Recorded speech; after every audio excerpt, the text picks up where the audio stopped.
السلام عليكم ورحمة الله مشاهدينا الكرام، كي دايرين؟ لاباس عليكم؟ نتمنى من الله تكونوا لاباس.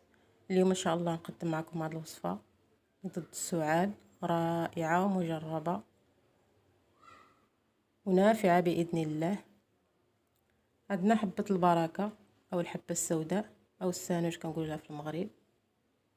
عندنا شي 5 د معالق كبار، وشي جوج معلقات ديال الزعتر، وعسل النحل على حسب الخليط.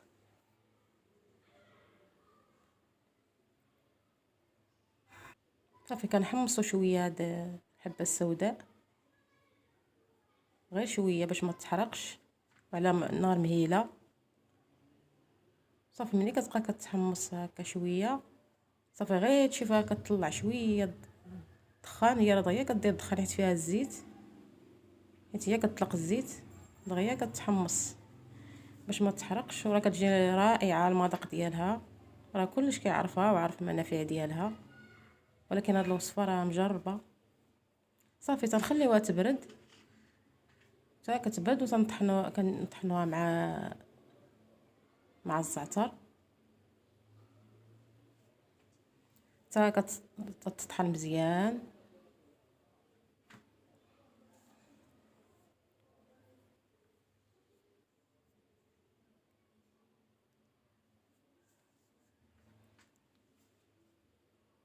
كتولي لاينه مزيان،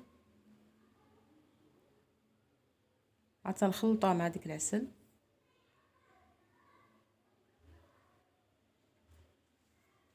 صافي تنخلطوها مزيان، تنخليوها هكا في شي قريعه ولا شي حاجه.